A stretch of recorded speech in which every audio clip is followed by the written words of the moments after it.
Assalamualaikum warahmatullahi wabarakatuh. Perkenalkan, nama saya Fadila Denisa, NPM 20170120039 dari Prodi Kesehatan Masyarakat Universitas Baitur Rahmat.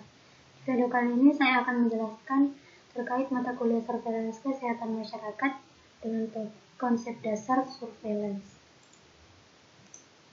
Adapun soal yang pertama yaitu menjelaskan yang dimaksud dengan sistem surveillance dan memberikan contoh.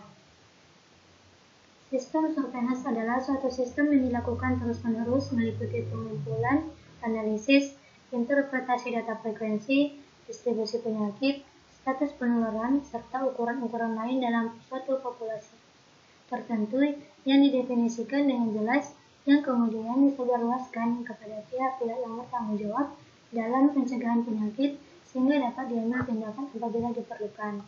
Tindakan tersebut biasanya diambil untuk mendukung penentuan dan penerapan langkah-langkah pengendalian. Surveillance dilakukan untuk menganalisis langkah-langkah pengendalian ataupun tindakan intervensi lebih lanjut.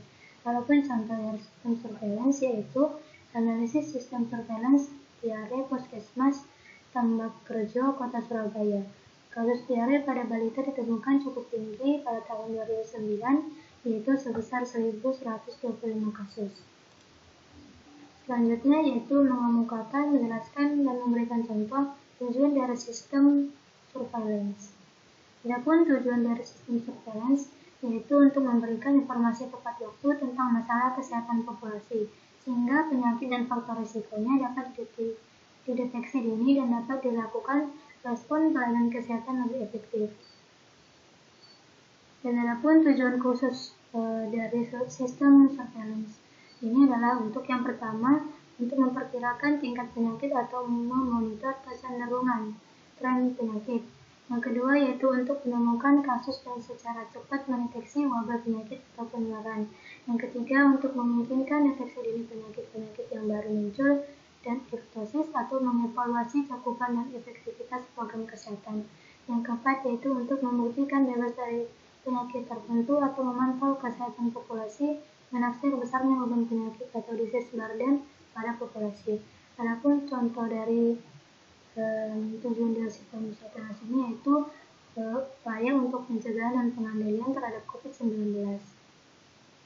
Yang ketiga yaitu mengemukakan, menjelaskan, dan juga memberikan contoh manfaat dari sistem surveillance. Adapun manfaat dari sistem surveillance itu yang pertama untuk memperkirakan besarnya masalah kesehatan yang penting.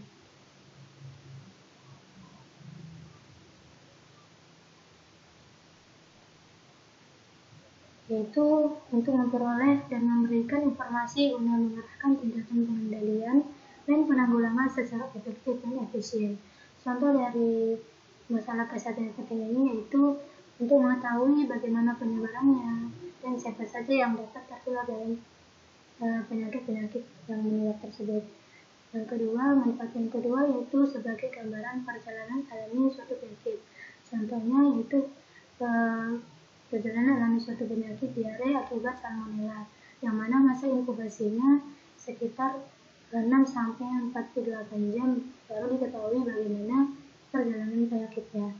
Yang ketiga yaitu sebagai deteksi KLB ataupun kejadian luar biasa, di mana contohnya yaitu kejadian luar biasa malaria di Pasaman, Sumatera Barat pada tahun 2018.